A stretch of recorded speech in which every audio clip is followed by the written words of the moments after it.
Hello friends, क्या हालचाल है आपके। मैं हूं निशांत कुमार और आज के इस वीडियो सेशन में मैं आपको बताऊंगा कि जावा में जो उप्स कंसेप्ट है, ऑब्जेक्ट ओरिएंटेड प्रोग्रामिंग जो कंसेप्ट है, उसके अंदर हम लोग मेथड का किस तरीके से यूज करेंगे और एक और कंसेप्ट है जिसको हम कहते हैं कंस्ट्रक्टर। तो कंस्ट्रक्टर का किस तरीके से इम्प्लीमेंटेशन करना है, उसका क्या सिंटैक्स है और उसकी क्या सब हम किस तरीके से यूज हम करेंगे, वो सब कुछ हम आज के सेशन में डिस्कस करने वाले हैं। तो डायरेक्टली हम लोग चलते हैं कोडिंग पे और कोडिंग के थ्रू हम देखते हैं कि किस तरीके से सारी चीजें हम लोग कर सकते हैं। तो सबसे पहले हमने यहाँ पे एक प्रोजेक्ट क्रिएट कर लिया और जिसमें हमने एक क्लास ले लिया जिसके पास मेन मेथड है, लेकिन अभी हमारे पास सिर्फ एक ही क्लास है। तो जस्ट इसके ऊपर हमने एक सेम पैकेज के अंदर मैंने एक क्लास क्रिएट कर दिया। क्लास का नाम हमने ए दे दिया। नाम आप क्लास का नाम आप कुछ भी आप लिख सकते हैं। मैंने यहाँ पे क्लास ए रखा। और कोई भी मेथड आपको बनाने से पहले आपको कीवर्ड एक यूज करना है। अब सबसे पहले आपको पब्लिक मॉडिफायर आप यूज कर लीजिए और फिर रिटर्न टाइप यूज करना है और मेथड का नाम आप कुछ भी आप दे सकते हो आप इस तरीके से। अगर ये मेथड कॉल होगा तो इट विल प्रिंट समथिंग। तो मैंने यहाँ पे जो प्रिंट कर दिया, मैंने प्रिंट कर दिया इट्स मेथड। ये मैंने प्रिंट कर दिया। मेरा टारगेट है कि हमें आउटपुट स्क्रीन पे ये मैसेज मुझे प्रिंट होना चाहिए। तो मेथड का मतलब क्या होता है कि जिसके अंदर हम एक सर्टेन कोड हम लिखते हैं और उसको हमें एग्जीक्यूट करना होता है। तो यहाँ पे तो हमने एक मेथड बनाया जिसका नाम है हेलो। नाम का हमने एक मेथड बनाया और ये ब्रैकेट साइन आपको देना है और वॉइड रिटर्न टाइप होता है। पब्लिक जो है ये एक्सेस मॉडिफायर होता है। अब मुझे क्या करना है कि इस मेथड को एक्सेस करना है यहाँ से मेन क्लास से, जिसके पास मेन मेथड है यहाँ से एक्सेस करना है। तो सबसे पहले हमें ऑब्जेक्ट बनाना होगा क्लास ए के लिए, उसके बाद ही आप इसको एक्सेस कर सकते हैं। तो ऑब्जेक्ट बनाने का जो सिंटेक्स है, आप इस तरीके से आपको क्लास ए के लिए ऑब्जेक्ट आपको बनाना होगा। तो ऑब्जेक्ट बनाने का मतलब क्या होगा कि now we can enter into this class. लेकिन हमें किसके हेल्प से एंटर करना होगा? ऑब्जेक्ट का नाम क्या है यहाँ पे? ए। ओ में डॉट ऑपरेटर यूज करके आप इसको एक्सेस कर सकते हो आप यहाँ पे। तो सबसे पहले हमने ऑब्जेक्ट बनाया और ऑब्जेक्ट में डॉट ऑपरेटर यूज करके यहाँ पे हेलो मेथड को कॉल किया। अब हेलो मेथड जैसे कॉल होगा, इसके अंदर हमने जो कुछ ही लिखा है वो मैसेज हमें प्रिंट करेगा। अगर हम इसको रन करके देखें, आप यहाँ पे देख सकते हैं इस समय मेथड जो यहाँ पे हमने मैसेज लिखा था वही मैसेज यहाँ पे हमें प्रिंट करके दिखा रहा है। लेकिन अगर यहाँ पे हम लोग इस तरीके से कुछ कैलकुलेशंस करना हो तो हम किस तरीके से कर सकते हैं? इसके अंदर पैरामीटर भी हम पास कर सकते हैं। तो वो सब चीजें थोड़ी देर में डिस्कस करते हैं। लेकिन अगर मैंने ये बताया कि ये एक मेथड है, लेकिन अब मुझे इसको एज अ मेथड यूज नहीं करना हो, अगर मुझे इसको एज अ कंस्ट्रक्टर यूज करना हो तो हम किस तरीके से कर सकते हैं?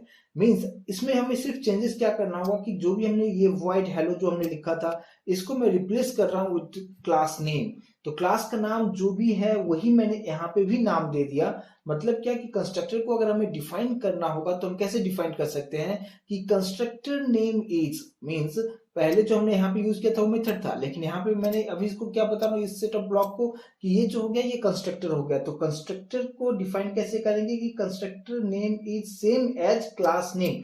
मींस जो क्लास का नाम होगा उसी को हम एज ए कंस्ट्रक्टर भी हम यहाँ पे यूज हम करेंगे। तो क्लास का नाम और कंस्ट्रक्टर का नाम एग्जैक्टली सेम होना चाहिए, ये इसका डेफिनेशन है।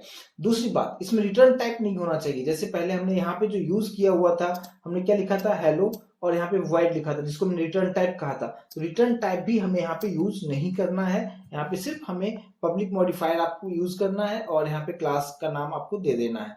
तो ये हो गया। अब इसको हम क्या कहेंगे? ये एक कंस्ट्रक्टर बन गया। अब अगर ये कंस्ट्रक्टर बन गया तो ये कॉल कैसे होगा? सबसे पहले तो जैसे हमने मेथड अगर हमने देखा था तो मेथड को कॉल करने के लिए हमने ऑब्जेक्ट बनाया था और ऑब्जेक्ट में डॉट ऑपरेटर यूज करके हमने उस मेथड का नाम लिखे थे हम लोग। लेकिन अभी मुझे क्या करना है? कंस्ट्रक्टर जो है एक ऑटोमेटिकली कॉल हो जाता है जैसे ही आप ऑब्जेक्ट बनाते हो। आप मीन्स जैसे हमने ये ऑब्जेक्ट बनाया और ऑटोमेटिकली ये कॉल हो जाएगा और ये कॉल अगर हुआ तो आपको ये मैसेज यहाँ पे प्रिंट करेगा। तो मैंने यहाँ पे जो मैसेज मैंने प्रिंट कर दिया, मैंने यहाँ पे जस्ट मैसेज प्रिंट कर दिया इट्स कंस्ट्रक्टर इस तरीके से। और अब मैं इसको रन करके हम लोग देखें, हमें मैसेज यहाँ पे दिखा रहा है इट्स अ कंस्ट्रक्टर। तो आप यहाँ पे method and constructor, I hope ये समझ में आया होगा कि डिफरेंस क्या था। मींस आप सिंपल ये आप समझो कि जब भी आप कंस्ट्रक्टर अगर आप बनाते हो तो आपको ध्यान ये रखना है कि जो क्लास का नाम होगा वही आपको नाम यहाँ पे देना है। और कंस्ट्रक्टर जो कॉल होता है ये डायरेक्टली ऑब्जेक्ट जैसे आप बनाते हो ये ऑटोमेटिकली ये कॉल हो जाएगा।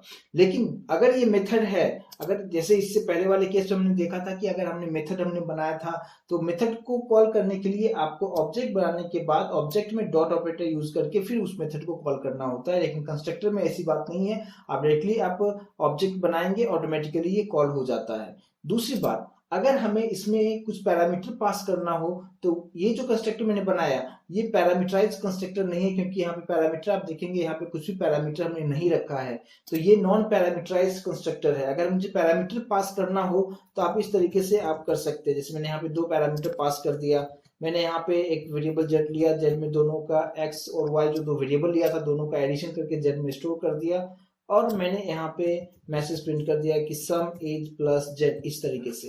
तो यहाँ पे मैंने एक कंस्ट्रक्टर बनाया जिसके पास दो पैरामीटर है, तो इसको हम कहेंगे क्या, ये एक पैरामीटराइज्ड कंस्ट्रक्टर हो गया।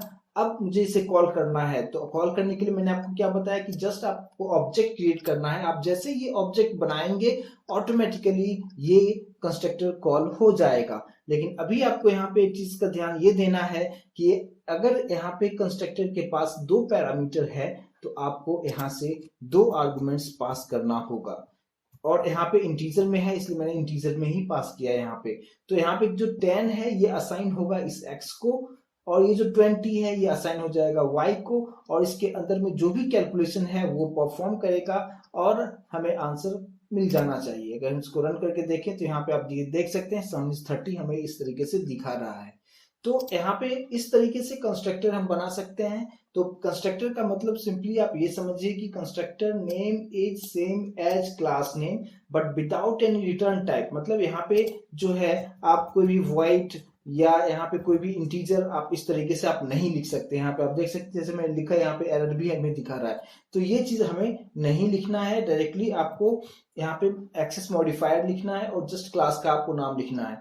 दूसरी बात, अगर हम इसे कॉल करना हो तो कॉल कैसे करेंगे, कॉल करने के लिए जस्ट आपको ऑब्जेक्ट क्रिएट करना है। ऑब्जेक्ट जैसे आपने बनाया ये ऑटोमेटिकली कॉल हो जाएगा, और आपको ये ध्यान रखना है कि पैरामीटर पे कि अगर यहाँ पे कोई भी पैरामीटर नहीं है तो आपको यहाँ पे भी एम्प्टी रखना पड़ेगा, और अगर यहाँ पे अगर आपने पैरामीटर पास किया है तो आपको यहाँ से उसके अकॉर्डिंगली, अगर जैसे मैंने यहाँ पे दो पैरामीटर रखा है यानी दो हमने इंटीजर में यहाँ पे इंटीजर एक्स इंटीजर वाई रखा है, तो यहाँ से हमने दो इंटीजर वैल्यू हमें पास करना होगा। तो इसको हम कहते हैं क्या, कंस्ट्रक्टर के बारे में कि कंस्ट्रक्टर किस तरीके से हमें यूज करना है और ये कंस्ट्रक्टर कॉल किस तरीके से होता है। तो कंस्ट्रक्टर का जो टाइप हो गया parameterised constructor and non parameterised constructor. दूसरी बात, जैसे मैंने ये बताया कि कोई भी आप मेथड लेते हैं तो उसके पहले रिटर्न टाइप हम लिखते हैं। तो अब मैं बात करता हूँ मेथड का। तो मेथड के बारे में अगर मैं डिस्कस करूँ इसी प्रोग्राम में, तो मैंने यहाँ पे क्या चेंज करना होगा, जैसे वॉइड कुछ भी मेथड का नाम हमने एक दे दिया, हेलो नाम दे दिया, अगर इस तरीके से रखा, तो अब क्या करना होगा कि अगर आपने मेथड बनाया तो इस तरीके से ये नहीं होगा। यहाँ पे हमें ये कुछ भी नहीं पास करना होगा क्योंकि हमने यहाँ पे कोई कंस्ट्रक्टर में नहीं ले रहा हूँ, तो ये ब्लैंक आपको रखना होगा। अब मुझे क्या करना होगा कि इस ऑब्जेक्ट में डॉट ऑपरेटर यूज करते हुए मेथड को आपको कॉल करना होगा, और मेथड के अंदर हमने दो पैरामीटर यहाँ पे रखा हुआ है तो हमने यहाँ से दो वैल्यू हमें पास करना होगा। और अब यहाँ पे 10 इस x को असाइन हो जाएगा, ये जो 20 है इस y को असाइन हो जाएगा, और इसके अंदर में जो भी कैलकुलेशन है वो परफॉर्म करेगा। और अगर इसको आप रन करके देखेंगे आपको आंसर एग्जैक्टली सेम आ रहा है, बट डिफरेंस क्या था कि पहले हमने यहाँ पे कंस्ट्रक्टर यूज किया था और अभी मैं यहाँ पे मेथड यूज कर रहा हूँ। अब यहाँ पे मेथड का मतलब मैंने क्या बताया कि इसका मेथड का नाम आप अपने अकॉर्डिंग कुछ भी रख सकते हैं, लेकिन कंस्ट्रक्टर में क्या रखना है आपको, एग्जैक्टली जो क्लास का नाम है वही आपको रखना पड़ेगा। दूसरी बात, इसका रिटर्न टाइप जो है, मैंने अगर यहाँ पे वॉइड लिखा तो वॉइड का मतलब क्या होता है कि ये कुछ रिटर्न नहीं करता है, इसलिए मैंने यहाँ पे कहीं भी रिटर्न कीवर्ड यूज नहीं किया है। लेकिन अगर हमें यहाँ पे वॉइड की जगह पे मैंने सपोज लिख दिया इंटीजर, इंटीजर लिखने का मतलब क्या होगा कि it will return something, means इसके अंदर जैसे मैंने यहाँ पे x प्लस वाई लिखा, मैं यहाँ पे क्या कर रहा हूँ, जो इंटीजर z है उसको मैं रिप्लेस कर दे रहा हूँ और यहाँ पे कीवर्ड यूज कर दिया रिटर्न, और ये स्टेटमेंट मैंने यहाँ से हटा दिया। मींस इस तरीके से, मींस अगर आपने किसी भी मेथड से पहले रिटर्न टाइप इंटीजर रखते हो आप, तो आपको उसके अंदर रिटर्न कीवर्ड यूज करना पड़ेगा। और ये जो मेथड है आपको रिटर्न क्या करेगा, x प्लस वाई। इस केस में हमें अगर आउटपुट अगर देखना हो कि आउटपुट क्या आएगा, तो आपने सब कुछ यहाँ पे तो कर दिया कि ऑब्जेक्ट भी हमने बना लिया। ऑब्जेक्ट बनाने के बाद ऑब्जेक्ट में डॉट ऑपरेटर यूज करते हुए आपने हेलो को भी हमने यहाँ पे कॉल कर दिया और वैल्यू भी पास कर दिया। तो ये जो आपने यहाँ से आर्गुमेंट हमने जो पास किया है ये यहाँ तक जाएगा, इंटरनली कैलकुलेशन भी होगा। लेकिन ये डिस्प्ले नहीं करेगा। अगर इस प्रोग्राम को आप रन करके देखें, आप देख सकते हैं क्या कि आउटपुट हमें यहाँ पे कुछ भी डिस्प्ले नहीं करेगा, हमें ब्लैंक आउटपुट दिखा रहा है, कुछ भी आउटपुट नहीं आ रहा है। मीन्स क्या कि हमने इसमें सिस्टम डॉट आउट हमने यूज ही नहीं किया, इसलिए हमें डिस्प्ले आउटपुट स्क्रीन पे हमें कुछ भी नहीं डिस्प्ले कर रहा है। तो हमें क्या करना है कि इस केस में अगर हमने यहाँ पे वॉइड नहीं लिखा और इंटीजर लिखा है तो किस तरीके से हमें मैसेज प्रिंट होगा। तो ये जो मैंने यहाँ से जो मेथड को जो मैं कॉल कर रहा हूँ, इसी को सिस्टम डॉट आउट के अंदर अगर मैं रख दूं, मीन्स इस तरीके से ये जो स्टेटमेंट है, जो मेथड को कॉल करने का जो है प्रोसेस, वो मैं सिस्टम डॉट आउट के अंदर मैंने इस तरीके से रख दिया। यहाँ पे एक और क्लोजिंग होगा और फिर सेमीकोलन देना है। तो अब यहाँ पे क्या हो रहा है कि मेथड भी कॉल होगा और प्लस साथ में वो प्रिंट भी करेगा। अब आप इसको रन करके देखें तो आप देख सकते हैं आंसर हमें 30 दिखा रहा है। लेकिन अगर कुछ मैसेज भी देना हो तो आप इस तरीके से मैसेज भी हम लोग दे सकते हैं, लाइक सम इज कॉन्केट कर दिया इस तरीके से।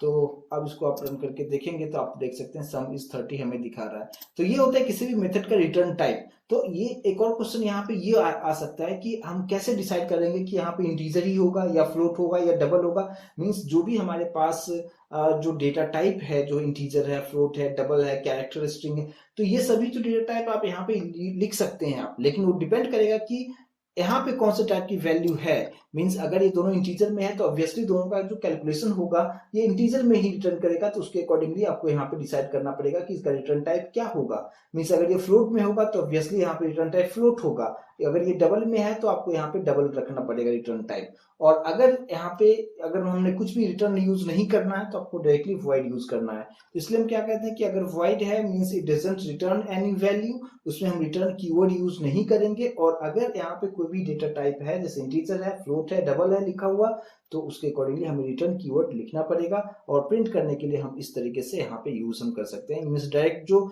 मेथड को हम लोग कॉल करते हैं उसी मेथड को हम लोग डायरेक्टली सिस्टम डॉट आउट के अंदर हम लोग रख सकते हैं। और इस तरीके से यहाँ पे मेथड का कंसेप्ट इस तरीके से रहेगा। तो एक बार आप खुद से करके देखेंगे तो समझ में आएगा। मीन सिंपली मैंने इस सेशन में ये बताने की कोशिश कर रहा हूं कि मेथड और कंस्ट्रक्टर में डिफरेंस क्या है और दोनों का यूज हम किस तरीके से करेंगे। तो एक बार मैं फ्रेशली आपको बता रहा हूं क्या कि अगर मेथड अगर है तो आपको करना क्या होगा, सबसे पहले ऑब्जेक्ट बनाना होगा और ऑब्जेक्ट में डॉट ऑपरेटर यूज करते हुए यहाँ पे उस मेथड को कॉल करना पड़ता है। लेकिन अगर हम बात करते हैं कंस्ट्रक्टर का, तो कंस्ट्रक्टर अगर है तो यहाँ पे हम लोग डायरेक्टली क्लास का नाम हम लिख देंगे और इसमें रिटर्न कीवर्ड यहाँ पे यूज नहीं होगा। अगर आप नॉन पैरामीटराइज्ड यूज करते हो आप, तो मैंने सिंपली यहाँ पे प्रिंट कर दिया हेलो, अगर मुझे ये प्रिंट करना हो तो ये हमारा कंस्ट्रक्टर बन गया। और कंस्ट्रक्टर अगर है तो आपको सिर्फ ऑब्जेक्ट बनाना है, उसे इंडिविजुअली कॉल करने की जरूरत नहीं है। तो कंस्ट्रक्टर जो है ऑटोमेटिकली कॉल हो जाता है once you will create the object. तो जैसे आप ऑब्जेक्ट बनाते हैं ये ऑटोमेटिकली कॉल हो जाएगा और इसके अंदर में जो भी मैसेज है वो हमें डिस्प्ले करके यहाँ पे दिखा देगा। और आप यहाँ पे देख सकते हैं मैसेज आपको इस तरीके से दिखा रहा है। तो ये है कंस्ट्रक्टर का कंसेप्ट। और कंस्ट्रक्टर का जो टाइप हो गया वो पैरामीटराइज्ड हो गया, नॉन पैरामीटराइज्ड हो गया। तो दो टाइप का कंस्ट्रक्टर हम लोगों ने यहाँ पे देखा। तो यहाँ पे अगर ब्लैंक है तो यहाँ भी आपको ब्लैंक रखना पड़ेगा, इस पे आपको ध्यान देना है। तो ये पैरामीटराइज हो गया, यहाँ पे ये जो ये नॉन पैरामीटराइज हो गया। और अगर आपने यहाँ पे कुछ पैरामीटर पास किया तो वो पैरामीटराइज कंस्ट्रक्टर हो जाता है। तो आई होप कि ये समझ में आया होगा। इसको एक बार आप खुद से करके देखेंगे तो और कंसेप्ट अच्छे समझ में आएगा। नेक्स्ट सेशन में मैं आपको बताऊंगा कि अभी इस एग्जांपल में मैंने क्या देखा कि सिर्फ एक ही कंस्ट्रक्टर हमने बनाया, लेकिन अगर एक ही क्लास के अंदर में हमें मल्टीपल कंस्ट्रक्टर बनाना हो तो उस कंसेप्ट को कहते हैं कंस्ट्रक्टर ओवरलोडिंग कंसेप्ट। तो वो सारी चीजें हम कैसे देखेंगे। फिर कंसेप्ट आता है मेथड ओवरलोडिंग का कंसेप्ट, मींस एक ही क्लास के अंदर में बहुत सारे मेथड्स, हम सेम नाम का मेथड हम कैसे बना सकते हैं। तो वो सारी चीजें हम लोग नेक्स्ट सेशन में डिस्कस करेंगे। So thank you so much guys for your time.